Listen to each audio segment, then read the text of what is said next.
Alright guys, so we are back. Let me wait for a couple of you guys to jump on. And today's topic, this video topic, is we're going to talk about your surgery journey from beginning to end, how it should go through. Or how it should, I guess not how it should go through. That don't even make sense, right? What your surgery journey should kind of, what it entails, yes. What you can expect and not expect or whatever. Alright, so very first thing I tell all my customers, my surgery bay experienced customers, did you check your hemo? Yes, what is it? No, that's the first thing we want to do.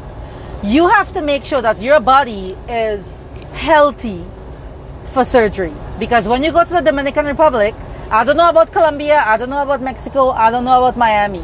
When you go to the DR for surgery, they are not doing no set of very intense testing and checking to see if you have cancer or whatever. They're not doing any kind of crazy testing like that. The basic testing that they do is EKG to check your heart, chest x-ray to check your lungs for any obstruction, blood test and a urine test to check your hemo, if your what do you call it, your blood glucose, yeah, to see if you know you're diabetic or whatever, and what else, it's to see if you have any kind of STDs and stuff. So it's not no major testing that they do in the Dominican Republic. I'm good, I'm doing 68 and here's a 70. So you want to make sure that you get yourself tested in America or London, England, wherever you're from. You want to go and get a couple tests done from your doctor or whoever, clinic, whatever, to make sure that you are healthy. Some of us guys, and I could say this because I'm a fatty too.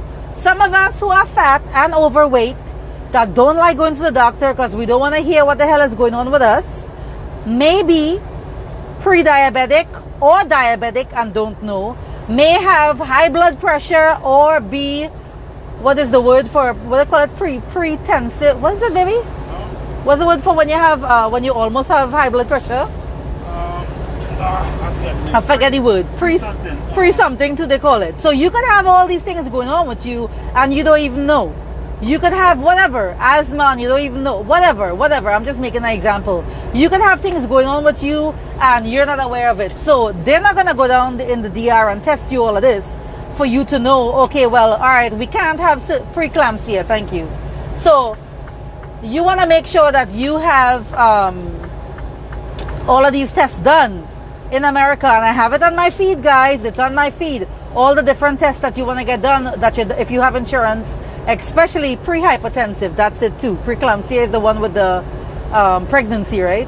Anyway, you want to have them test you for different things. There's one called the PRT test that they check to see, what do you call it, how your blood clots, if your blood takes long to clot or if your blood clots really quick. That's a test that you want to get done, because what if you go down there to the DR and you are bleeding out really ridiculously fast, and now you didn't know this and then they didn't know this and they had to stop your surgery early and you couldn't get all the things that you want to get done on your body, you know. So get your testing done, get your hemo tested. Once you get your hemo tested, you're gonna know if, okay, I need to maintain. Like one of my clients messaged me yesterday and said she had her hemo tested 2-3 months ago and she was 14. So she just needs to maintain. She doesn't have to take any iron supplements. She could just eat iron-rich foods, let's say 2-3 times a week, and she should be fine, you know. So in a case, my case for example, I, because of my fibroids, had really low hemo and did not even know it. Why? Because I wasn't getting my annual physical done. I wasn't getting all these different tests done to see how it is, what's going on with my body. I was like, yeah, I'm healthy, I'm fine. And when I did my first hemo test before my round 1, I was like 11.1. And I was already taking iron supplements for 2-3 months. So I'm assuming I was like probably 9 or 10 and didn't even know it. But that would explain why I used to be tired all the damn time and love to sleep, you know. So testing your hemo is the very first thing you want to do. At that point, you're going to know, okay, I need to maintain or I need to build my iron. I love telling people, build your iron naturally with food. Do not wait for no damn 1 month before surgery and talk about, oh, I'm going to just take overdose of iron supplements. No, guys, no. I am not a believer in all these processed chemicals, whatever. I'm not. Doing it the natural way, and it's the same thing for after surgery. After surgery, yes, you're going to take iron supplements and whatever to build back your hemo, but the best thing for your body pre-surgery and post-surgery is getting your body in a healthy state by eating real food, which is fresh vegetables, fresh fruit juices, lean meats, not eating eating McDonald's and Popeyes and whatever. That is not eating meat that's healthy for you. That's processed shit. You know what I'm saying? So you gotta pick sense from nonsense, guys. Anyway, all right, so you've got your hemo tested, you're gonna build or you're gonna maintain. Now you got to get your supplies together. Because of COVID, guys, I highly recommend you guys take your gloves and your Lysol and all of that with you, because you don't want people touching you because, oh, we don't have no gloves, you have a shortage. Again, my IG stories, you guys see in Lizzie Recovery House, she charging the damn dolls extra money talking about it's for gloves and chucks pad and whatever else. All these things are supposed to be included in the Recovery House fee. You shouldn't have to pay extra for that. But me, I personally, when I'm going down there, I buy 2 boxes of gloves, which is 100 each, and take it with me. Whatever is left over, I give it to John and Elaine. You all could take that for your patients. I don't bring it back with me. But I am not going down there thinking like, okay, well, they're supposed to have that, so I'm going to leave that up to them. No. You got to be, again, guys, you all know I preach self-accountability. What? Proactive. Yeah, you all know I teach self-accountability. I don't like to hear no excuse about my doctor is his fault and is this one fault. No, you need to do self-accountability, which is if you did your damn research, that's part of research. Self-accountability is you know what kind of damn doctor you're going to, you know what kind of nurse you're getting yourself involved with, or what kind of masseuse you're getting yourself involved with. So take your Lysol, take your mask, take some alcohol, a bottle of rubbing alcohol if you want. I mean, the 90% and over, because that kills the germs too. Take gloves with you. If you want to take, in Walmart, this is cheap as fuck. Like, there's a box of rolled gauze. This is for guys who are having incisions like breast or tummy tuck. Not lipo 360, guys. Buy a box of rolled gauze. I think it's like 12 in the box for like $3 and something. Or $5 if so much. Saline is like $6 or $7 a can to clean your incision. Be proactive. Take a couple things with you. Don't leave it up to the recovery house to have that. So now you have your hemo. You're getting your supplies together. All the supply list, guys, all the things that I've used is on my feed. And when I have to repeat myself to you guys, to some of y'all who message me with the simplest of questions, you know what I'm going to tell you? Did you look at all my highlights? Did you look at my feed before you asked me this question? I'm not going to give you the answer anymore, because it's like I'm so repetitive saying the same thing over and over and over and over. No, that's part of research. Whether you like it or not, whether you're lazy or not, whether you don't want to be, taking an interest in your own damn health and well-being, oh well, I'm going to tell you, go look for it. I'm not going to give you the answer anymore. I'm not going to just be like, yeah, here it is. No, go and look. It's there. And while you're going to go look for that answer, I'm pretty sure you're going to find a whole bunch of other shit that's going to be helpful to you, that you can bookmark, screenshot, save, whatever you got to do with it. Write it down on your little surgery notebook, whatever. Because I was doing that. I have a notepad in my phone that I use, that I put a bunch of different stuff I see when I was doing my research, copy and paste in the text and putting it in my little notepad so I can always go back and read it and remember, whatever part of my journey I'm on. Oh yeah, this person said they did this. Anyway, so next thing is for the guys that don't have a passport, never left the country. Guys, because of COVID now, it's ridiculous how long they're taking to deliver passports. So you want to make sure and apply for your passport 6 months, a year in advance, just to be on the safe side. It used to be, this is what I did. I don't know with COVID if they're still allowing you to do that. I don't think so. I think it has to be a life or death situation now. But certain cities, Miami included, they have what is called the Miami Passport Agency. So in 2018, when I was going to have surgery, my passport only had like 5 months left back on it. Now, some countries, the Dominican Republic is not one of them, but some countries require that you have at least 6 months or more remaining on your passport if you are going to enter their country. So what I did was, instead of applying for my passport in the mail and hoping it comes in time, you can do expedited. It used to be you could do expedited and get it in 2 to 3 weeks.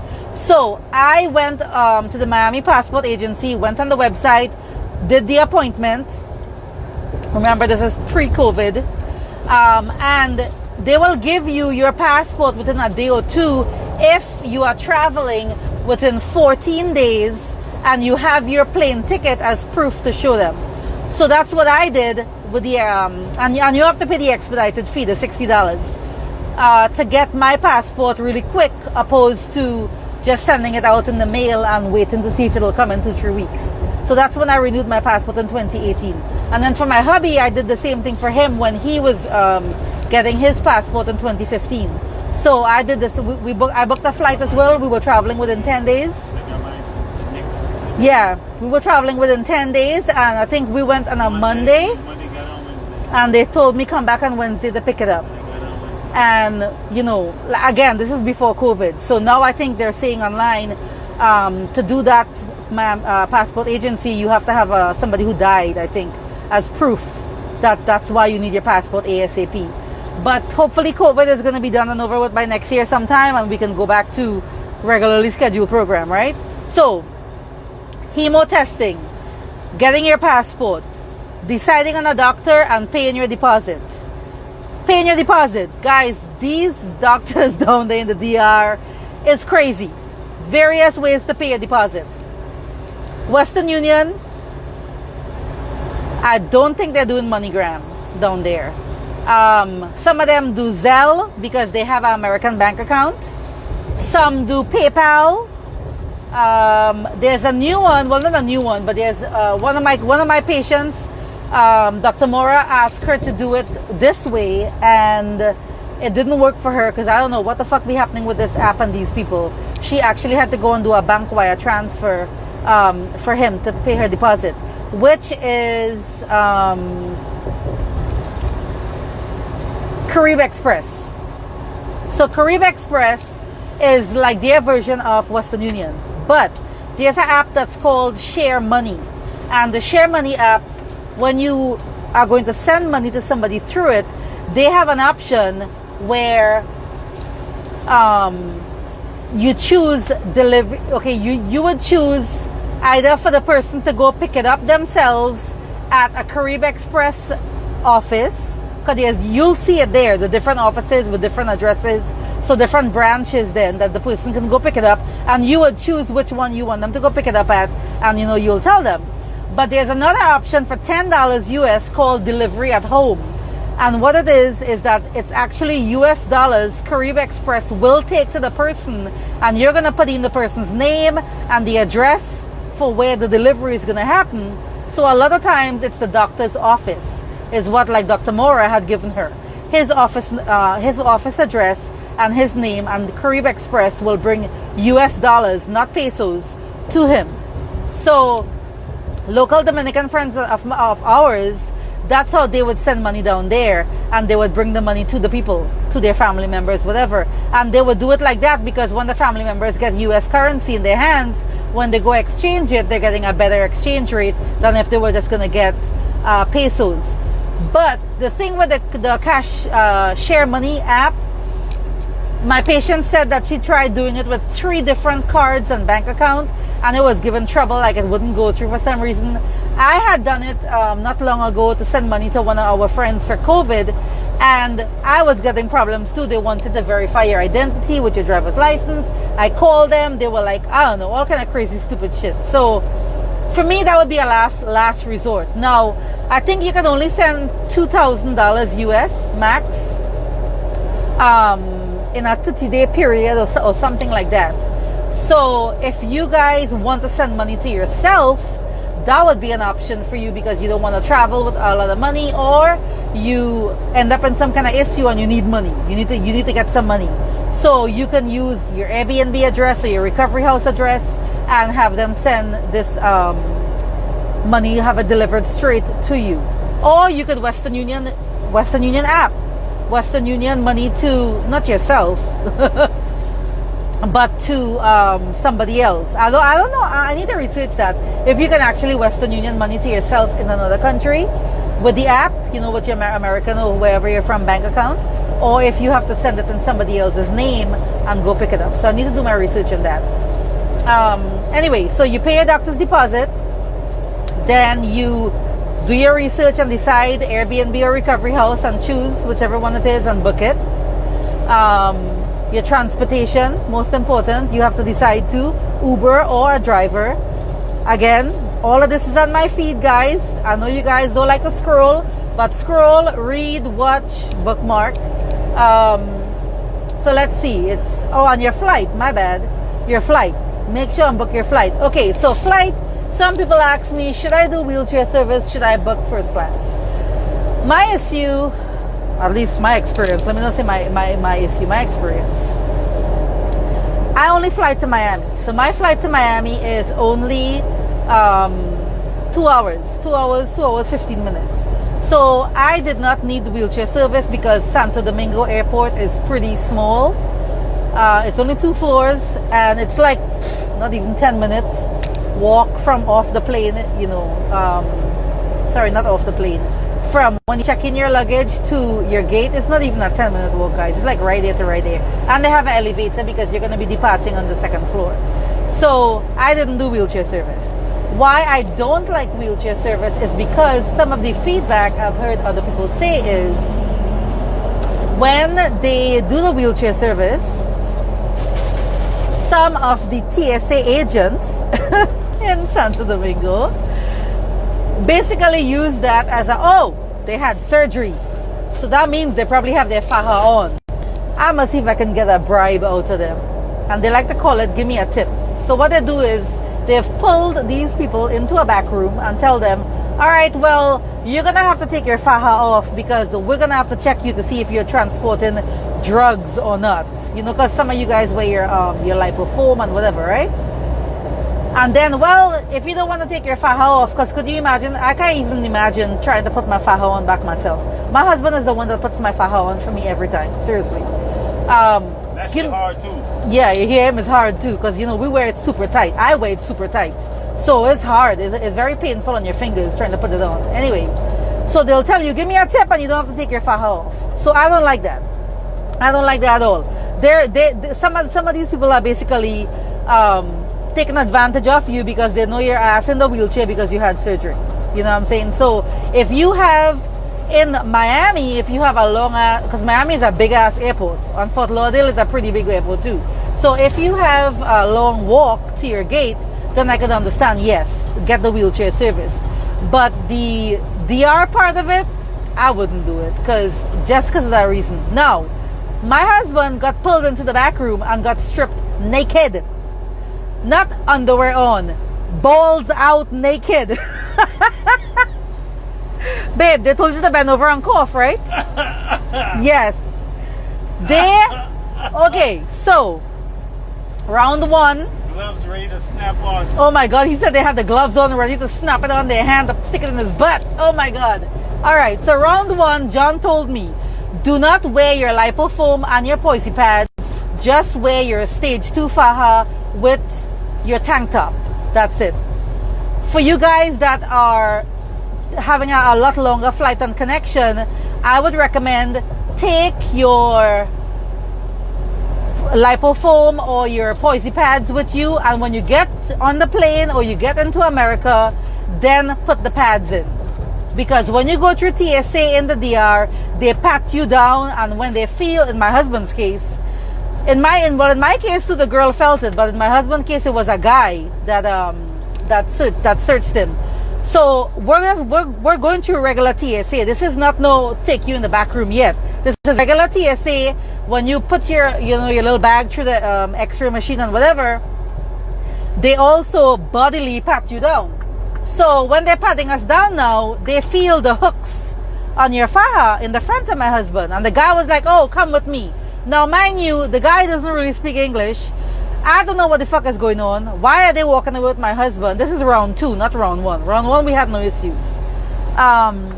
Then when I'm trying to hurry up with the lady now to follow my husband, like, what the hell is going on? Some other lady now, she's kind of talking a little bit of English, and she's like, nope, we're gonna take him to the back room to search him. You can't come with him, you have to wait. My husband went into this back room with this man. It was a man and a lady, or a man only? Huh? What? Man. Okay, so it was a man only. And he had my husband strip buck ass naked, take the faja off, bend over and cough so I could make sure that you are not carrying drugs. So guys, that has never happened to me. I would never want to go through that kind of embarrassment and that kind of a very uncomfortable situation. So that's why I'm telling you guys, if you can do it, just don't do the wheelchair in Santo Domingo. Get the wheelchair from Miami or Fort Lauderdale or New York or wherever you're connecting. And use the wheelchair after you're in America, not in Santo Domingo. So anyway, so that's your flight. Now, first class or not? Coming down, of course, you don't need first class, right? Going back, the 2 flights I took was Jetblue and Airbnb. Jetblue did not have a first class. They had some kind of bigger seat, they call it, in the front, where you pay like $70 extra a person. So I booked those. I sat, of course, on my boppy pillow, and I had, leg room in to have my legs stretched out. With American Airlines coming back, I booked the aisle seat, because they also didn't have first class, because they had like those little American Eagle, I think, plane. It was a smaller plane. And I sat in the aisle seat so I could have, not aisle, emergency exit. So I can have more leg room. And of course, you got to pay extra for that too, right? So that's what I did. But if you guys are having long flights, not people who are having a 2-hour flight like myself, I would say get the first class. And make sure and sit on your boppy pillow, because you're going to want to walk up and down the plane, every hour, hour and a half, 2 hours, get up and stretch, walk up and down the aisle, whatever, to get the blood flowing in your legs. Guys who are living like in Europe and Africa and stuff, so you have these really long flights, excuse me, I would say there's these leg massages, if you want to buy that you can, to stimulate the blood flow in your legs. If you're like, okay, like for example, for me, the longest flight I've ever been on was Miami to Madrid. It was like 9 hours and something.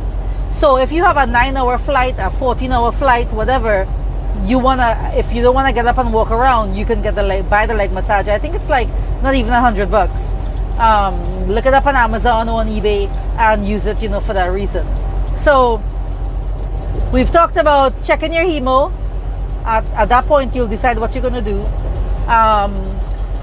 Doing your deposit with your doctor, booking your flight, booking your recovery house. What else you gotta do, babe? Your transportation, whatever you decide to do. Money exchange. So money exchange. Like I said, how you could order all the stuff from the corner store and don't even have to, leave the house and go to the grocery or even the pharmacy. Like I told you guys, everything delivers, not just food. The pharmacy delivers as well. Everything delivers.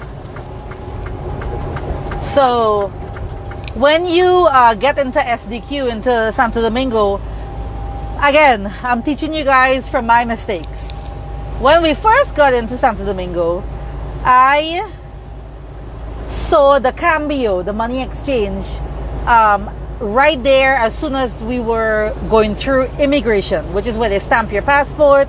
They ask you why you're in the country. Please don't tell these people you're here for surgery. You're here for vacation. That's it. I'm here for a wedding. That's it. Don't be telling them nothing about medical tourism. Again, that's telling people your business. And we already spoke in the last video, the last live. Don't run your mouth and tell anybody your damn business while you're down there. All right, so, right, like my husband said, you don't know who's listening. Who have a damn phone, they're going to be like, oh yeah, you see this chick in the red shirt? She got money on her, follow her. So anyway, right there was a cambio, and I think they were exchanging the money like $1 for like 38 pesos. Now the exchange rate when I was there at that point was $1 to like 48 pesos. I didn't know that there was more banks and more exchange places inside the airport. So the very first one I saw with that low ass exchange rate, I went and changed $300 US into pesos because I know I'm gonna go and buy food and whatever else. Big mistake. So round 2 I learned from that.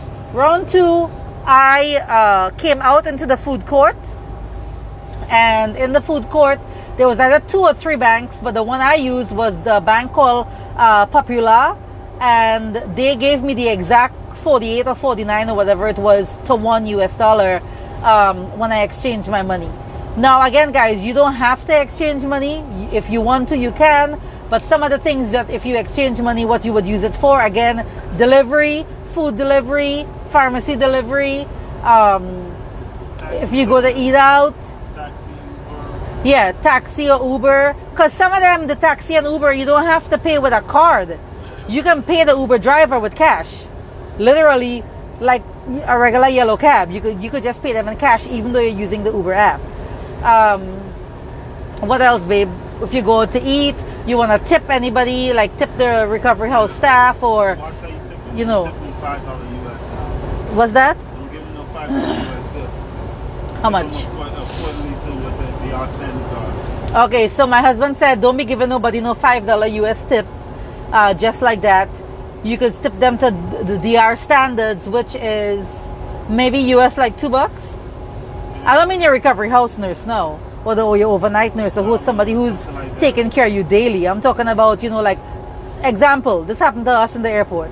Oh, you want to talk about that one? Papo, the old man. Oh, yeah. Okay, so we're in the airport picking up our luggage at the carousel, and there's porters who are there with their little cart, and they're gonna ask you if you want, their service. So there was this one old man. He looked like he was in his 60s, maybe 70s, 60s. 50s and the 60s. Okay, my hubby said 50s, 60s. He looked old to me. All right. Yeah, he was old, but yeah, he So, babe, come on, give the man a break. To be that old and be doing hard work like that. Fuck no, that little bastard. No. Anyway, so he asked us if we want his service. We say yeah, because we both had 3 pieces of luggage each, a carry-on and 2 check bags.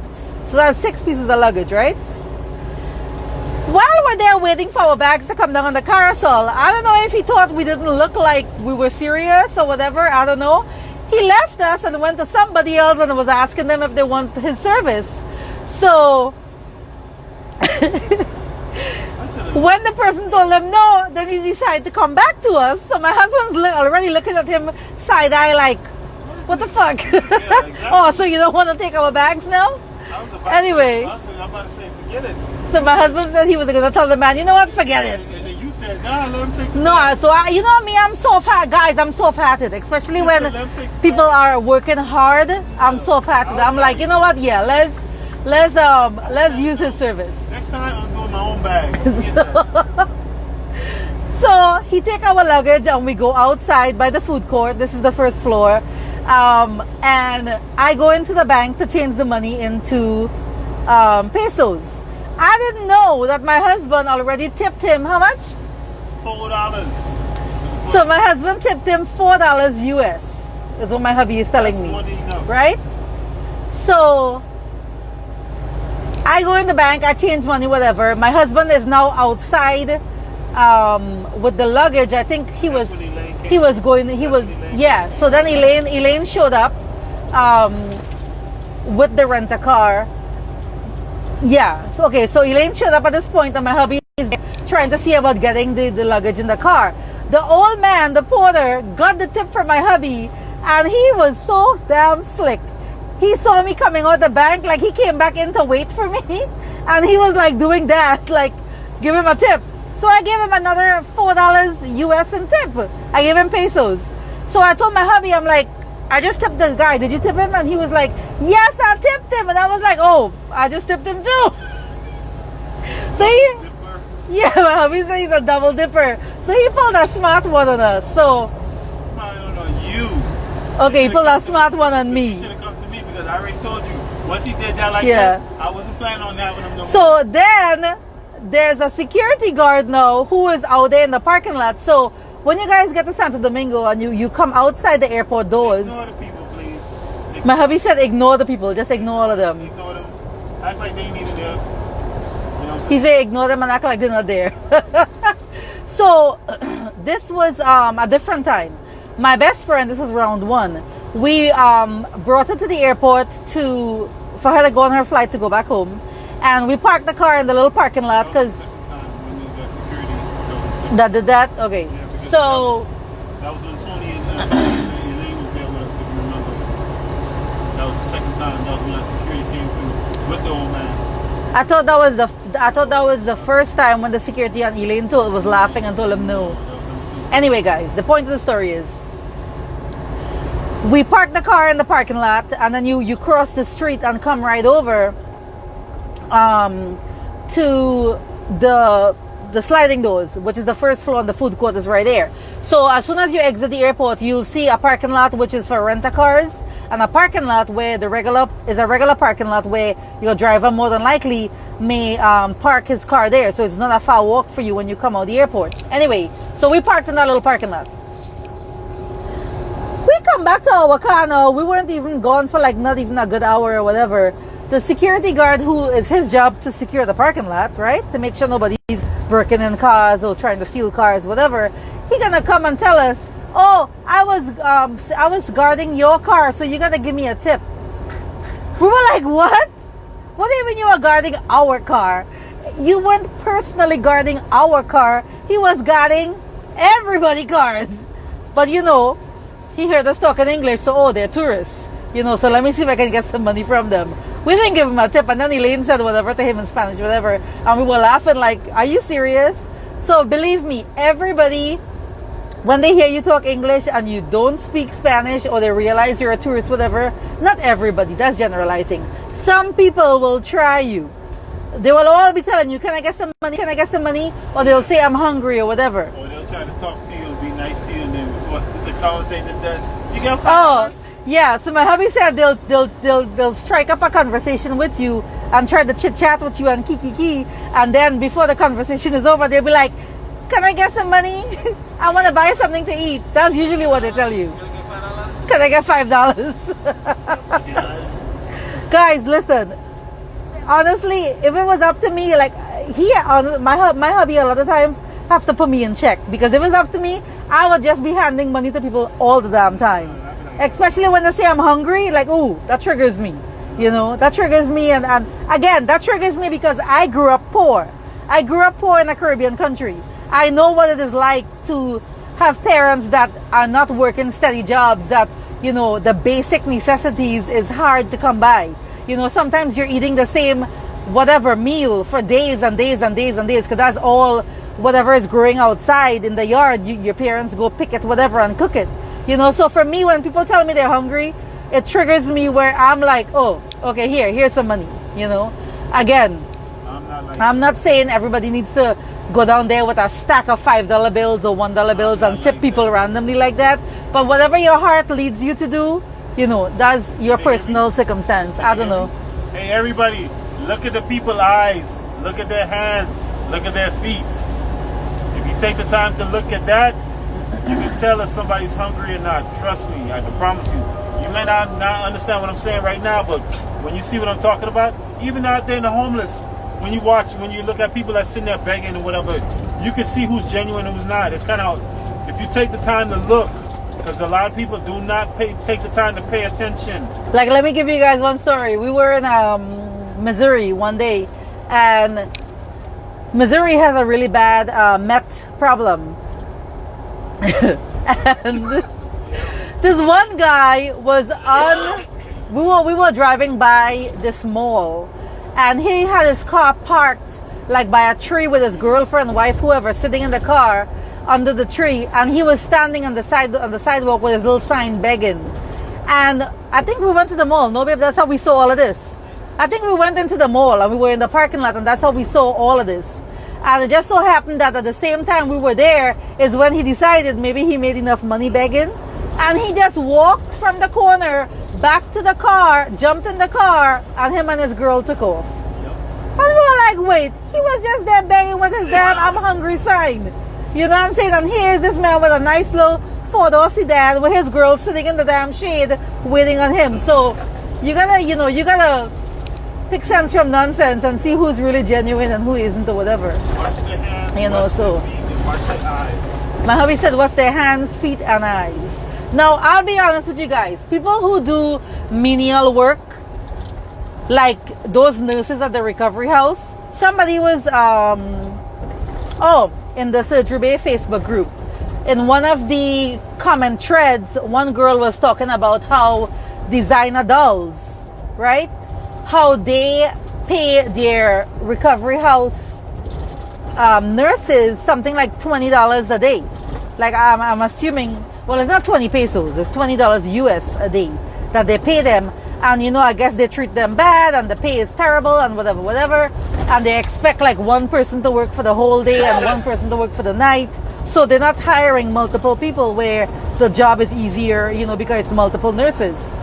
Anyway, I guess the nurse went on strike. And they gave the dolls some lie about, they got to refurbish the house, whatever, and some bullshit. But it was because the nurses at the recovery house were on strike for poor working conditions. So imagine that they're charging you, I don't know, the designer dolls be charging you all kind of $6,000+, no kind of crazy ass numbers, $8,000, whatever. So imagine the kind of money that they're making because of the little bit of money that they're paying their staff. Sooner or later, you guys are going to realize Airbnb is the route to go, and not recovery houses, because it's hard to find a good recovery house. I'm not saying all are bad, but it's hard to find a good one with all the bullshit that's going on out there. Anyway, so people that do work like that, that are working with vomit and poop and pee and, all whatever, people like that I feel for. And I have no issues with tipping people like that. You go to the clinic. You go to the clinic and you see the janitor or, people who, like I said, doing, menial work, whatever. I have no issues with giving them, a $5 tip or a $10 tip, whatever, just to make their day, because I know that they're not making a lot of money, So, and it doesn't hurt to talk to people, guys. Use your Google Translator or whatever. It doesn't hurt to talk to people and ask them, what kind of money do you make? What kind of money do they pay you here? So you can have an idea. Anyway, things like I want to take a gift for whoever at the recovery house, my nurse or my overnight nurse, whatever. Because these people don't make a lot of money, guys, I would recommend giving them a monetary tip than buying them some Bath and Body Works or some lotion or some perfume or whatever. I would recommend giving them money as a tip instead, because like I said, they don't work for a lot of money, Don't give them a big ass US tip. No, baby, I'm not talking about a daily tip or something. I'm talking about like at the end of your stay. The end of your stay, and you want to give them $50 or you want to give them $100, whatever, as a tip, because they just took care of you for two weeks. You know what I'm saying? Huh? My husband said $40. $40 what? Oh, hell no, Rusty. What the fuck is wrong with you? You ain't gonna buy no damn $40 pesos. No, 50 pesos is $1 US. So you're gonna insult them and give them less than $1 US as a tip? What's wrong with you? Sorry, that's my hobby. Anyway, guys, so alright, so we talked about beginning to end. So let's talk about you land in the airport now. So you already, booked up your surgery, you did your flight, your passport, you have your supplies. Some people choose to go the route with surgery supplies of getting Beauty in a Box or whoever else is selling surgery supplies. Some of the things you use in the Beauty in the Box, some of the things you do not. And you will not use it until you're like 30 days or plus post-op, like whatever oil and whatever ointment and whatever stuff she's giving you. Because when you have your fresh incisions, you are not going to be putting those wet stuff on your incisions. Q-tip she gave you in the Beauty in the Box, you will not be using that. Do not put no damn Q-tip and poke around on your belly button, talking about you cleaning your belly button. No. Your belly button, when you have a tummy tuck, is the most sensitive part of your body. It takes the longest to heal. Like 2.5, 3 months. And I am not exaggerating when I say that. I had my belly button covered with Tegaderm, so I will not get water in it when I go take a shower, up until 2.5, almost 3 months. I think honestly with the supplies, if you buy it yourself, one is going to be cheaper, because I believe she charges $280 for the supplies. If you spend $100 in supplies in America, you're spending a lot. For the things that I put on the supply list are the things that you're going to use while you're directly there in the DR for surgery. What else? You can call your airline and find out, because I know some airlines give it to you where you tell them it's medical supplies you're bringing, and you don't even have to pay for that one checked bag because you're telling them it's medical stuff. So call your airline, whoever you choose to book with, and see if they'll do that. But all your liquids and stuff would go in your check bag, in your carry-on, which is usually free with the airline. You can put all your clothes in there. So, for example, with, let's say, American Airlines, you're getting your checked bag. I think it's $35 you pay, and then the carry-on is free. So for $35 extra, you're still saving if you choose to buy your supplies yourself. Anyway, you land in the DR. So what happens when you land in the DR? Now, because of COVID, apparently they're making you walk outside the airport, because they're doing that testing to see who has COVID or not, that blood test inside the airport. But before this COVID nonsense, it used to be you would get off the plane, walk through the little corridor, come to immigration. You're gonna get the immigration forms on the plane to fill out, and this blasted truck going so blasted slow. The immigration forms and the custom forms is on my Surgery Bay feed. Go look for them. You would need the address of the recovery house or Airbnb you're staying at. When you're filling out the form, do not put surgery. Put you're coming for vacation and this is the address you're staying at. Do not put I'm staying at Butterfly Recovery House and this is the address. No, you're coming for vacation and I'm staying at this address. Don't say nothing about recovery house, nothing. Just put the address, because you're gonna ask your recovery house. If they don't provide this information to you, you need to ask them, what is the address for your recovery house? Because you have to put something on your form. So you're at immigration now. They're gonna take those forms from you, swipe your passport. They do some kind of whatever photocopy on a glass thing, whatever, and they're gonna do your handprint on that scanner thing with the glass. They might ask you why you're here. I always tell them I'm here. It's my husband's birthday and we're here on vacation. Because coincidentally, every time I went to the DR, I was gonna be in the DR for his birthday. That's it. Then they let you walk out. You go pick up your bags at the carousel. You either go with the porter or you don't use the porter. You take your luggage yourself. You don't have to use the porter, guys. You could do it yourself. Then you're gonna go to the custom officer. I don't know if it's changed, but the custom officer was sitting at a little table in the hallway with his little stool and his little desk. Now, most important, you have to have your luggage receipts that the airline gave you with a barcode on it and your name on it when you checked your bags at the counter if you're flying from America or wherever you're flying from. Because the custom officer is going to ask you these two questions. He want to see the luggage receipt from the airline, and then he's going to look at your luggage in your hand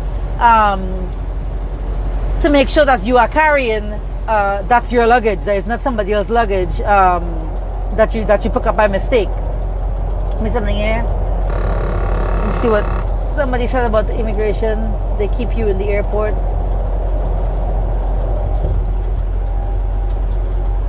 Okay, sorry.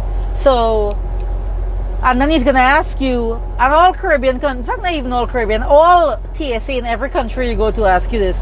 Are you bringing meat or vegetables or fruit or honey? No, I'm not bringing anything like that. Even if you have Manuka honey inside your luggage, no, I don't have anything like that. That's it. Okay, have a nice day.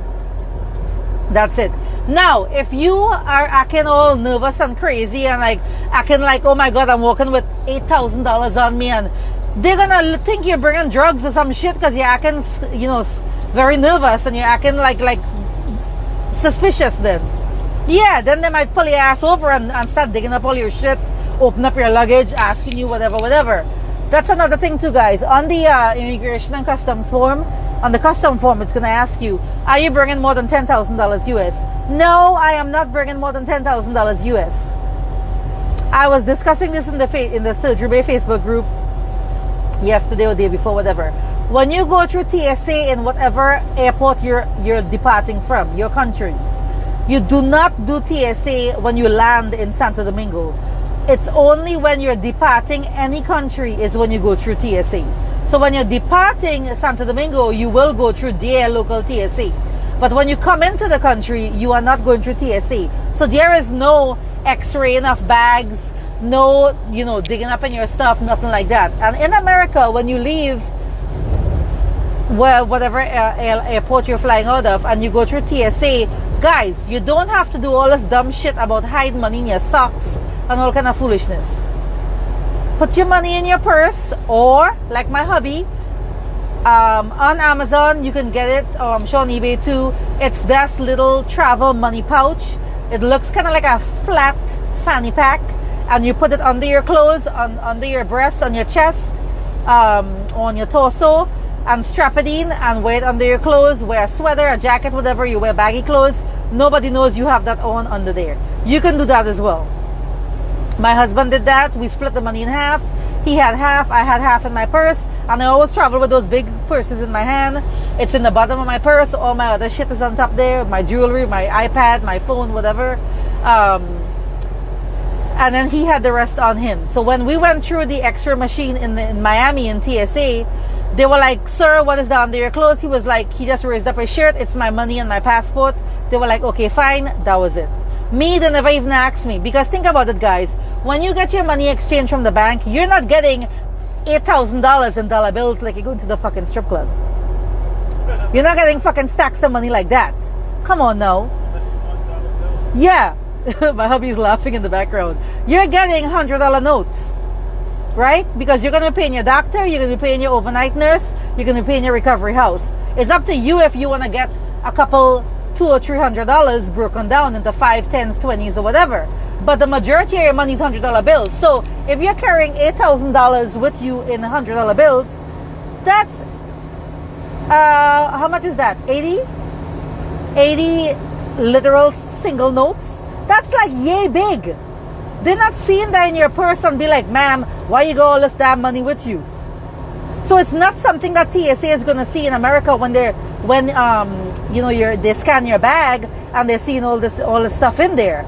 You know, I don't know, like people, you guys are like looking at rappers and I don't know, with their stacks of dollar bills, whatever, so it looks thick as fuck. No, all that money is a very thin ass little small envelope.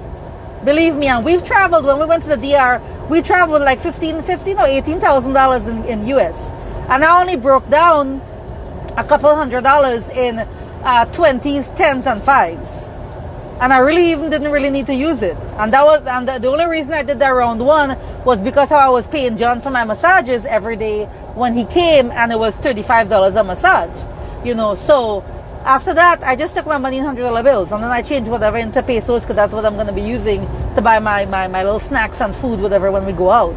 So you ain't got to worry about TSA in America telling you anything. You ain't got to worry about TSA, not even TSA, Immigration or Customs in the DR telling you anything, because they do not know you are carrying that kind of money on you. Now, you land in the airport. Now with COVID, I'm told they're making you walk outside the airport. So you probably have to go to the front where the parking lot is and the sliding doors are and wait for your driver. Before it used to be, after you go through customs, you're going to see all the little car rental counters, and you walk past them, and then you emerge into that little rotunda that's the food court, with little places to buy food, with the banks to change money, And usually your recovery house driver should be there with a sign with your name or something. Example, Butterfly Recovery House. When you get there, Robinson is there with a sign with blue butterflies on it and your name, Roberta, written on it. So you know that's who it is. Plus, people that book through Butterfly, I book through Butterfly, I will send you his WhatsApp number, his name, his picture, what he looks like, and a picture of the sign, so you know who it is to expect is picking you up. If your other recovery houses are not doing that, you have no fucking clue who is George, who is Jorge, who is Jesus, who is Luis, who is Carlos. You have no clue who the hell is picking you up.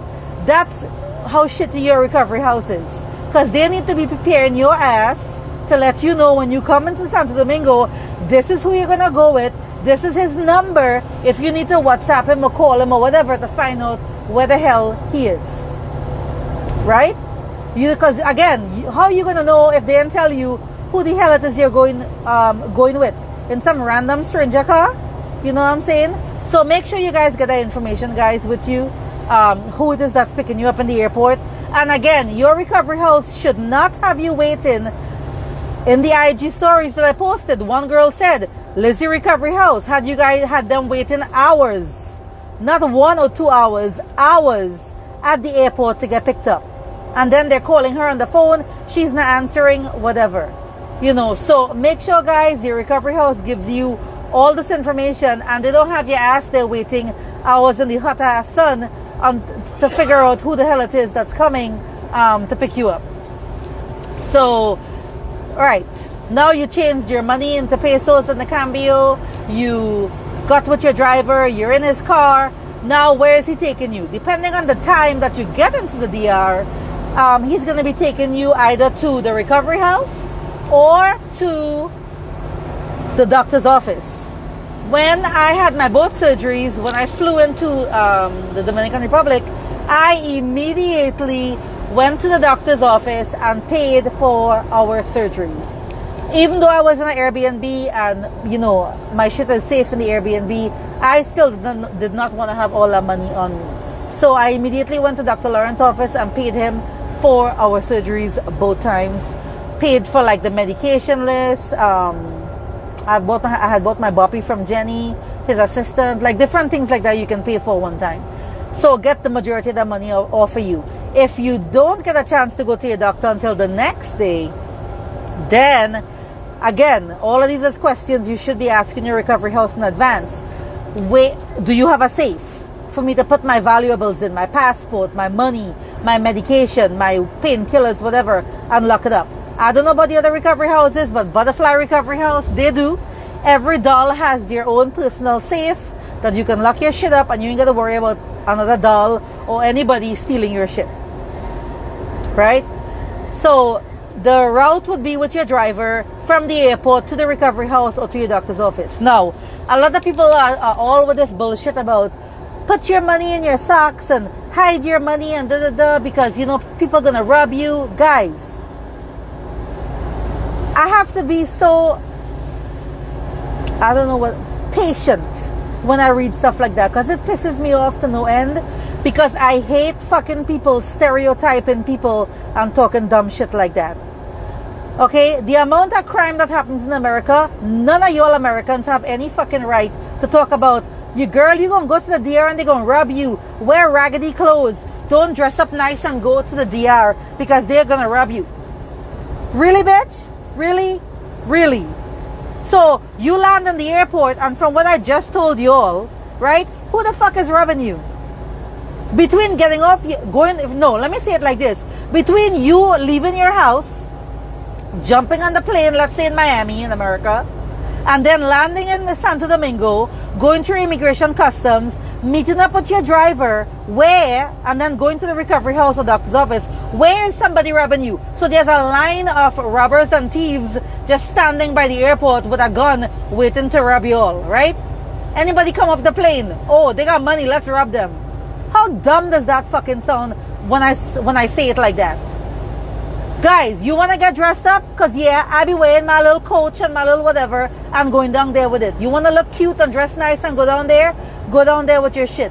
When you're on the plane, you're going to see a bunch of damn Dominicans or other people from New York and wherever else. They be looking fly as fuck, traveling home, coming to their country. And it doesn't matter where I travel and go, I be looking fly as hell when I'm in the damn airport looking cute.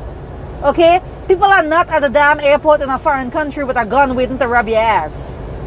Are you like a dummy walking around Santo Domingo in the hood like a fucking airhead aimlessly? No. What? Yeah, my husband said if you're out there running your damn mouth telling every damn buddy, I'm here for surgery, I'm here for vacation, I'm gonna get my ass done. Yeah. People are gonna be like, oh, let me call my friend, whatever, and let me mark that car. Let me see where they're going, I'm gonna rub their ass. So keep your mouth shut. Don't be telling nobody nothing about nothing. You can't trust nobody, and that's not the DR. That's worldwide. It don't matter where you go, where you travel. You don't tell people your damn business. You know, so you're not gonna get robbed, guys. Look cute, wear your nice clothes, whatever. Travel and go down there. Wear your little sweatsuit with your sneakers, whatever you wanna wear. Your little cute Gucci purse, whatever. Wear your shit and go down there. Nobody's gonna rob you. Okay, and definitely the driver for the recovery house is not trying to fuck up his livelihood and get blasted on social media. And they say, oh, Carlos is a fucking thief because he got me robbed, whatever. No, these people are working hard to make money. They are not trying to do shit to get their ass robbed. I'm sorry, to get a bad reputation. Because guys, I don't know how, and I will say about America because that's where I live right now. I don't know about some of y'all who are Americans, how y'all were raised, but call us third world, call us backwards, whatever. A lot of Caribbean people, we are very big on our reputation, our family's name and our reputation. We don't play with that. We don't want to hear nobody in our village, in our town, or even on social media now, if you're involved in business, talking bad and saying bad things about your name. We are very big on our reputation. And I will never forget the first thing that Dr. Lawrence said to me one day when I was on my round one was, he said, my name and my reputation means the most to me. And then my money and my business. And John said the same thing to me too. He said, my name and my money, I don't play with that. So we are very big on our reputation. So, which is why when people try talking shit about me, Surgery Bay or Roberta, and they were talking all that shit about, I have some fake Cabral page and I was taking people's deposit for Cabral and Cabral don't take a deposit, whatever. And I got real fucking offended and real angry. That's why. Because I don't play when it comes to my name and people's money. I don't play that at all. I grew up really fucking poor. So I know how hard it is. People work for their money. So when people tell me something like, oh, I gotta pay $50, whatever, you know, that would be for some people the difference between food for the week or gas and the last gas in their car to go to work. You know, so I don't play when it comes to people's money and people and my name. I don't play with that either. So yes, I do get offended, and for the guys that are like messaging me, oh, Surgery Bay, you're a business owner. Why are you addressing these trolls? Why are you saying anything, whatever? You should just take the high road and be the bigger person. Nah, bitch. Sometimes my dad used to say this growing up. You gotta stoop to conquer. He used to say that to me. And sometimes I gotta make an example out of some of these people. And I will come down to your level. And I'm gonna show you, you wanna be petty? Well, I could be petty too. You know what I'm saying? So, okay, granted, a lot of times I take the high road. I don't say anything back to people. I just ignore them. Let them say what the fuck they want to say. Because I know the truth. I know who I am. I know, you know, how I live my life, my morals, my values, you know, how I was raised. But at sometimes, guys, enough is enough. Enough is fucking enough. And I'm fucking gonna make an example out of you. So you want to talk bad about me? I'm gonna fucking talk bad about you too. And then what? Who gonna do what? I'm yet still to see somebody in public that recognize me and be like, bitch, you said so and so, I'm gonna beat your ass. Y'all know I live in South Florida. Maybe one day you'll be lucky to see me on the street. My hubby said they can try. Y'all don't know. Listen, Caribbean women, guys, not all, some of us, a majority of us are very fucking feisty. Very feisty, very blunt. Like, it takes a strong man to deal with us.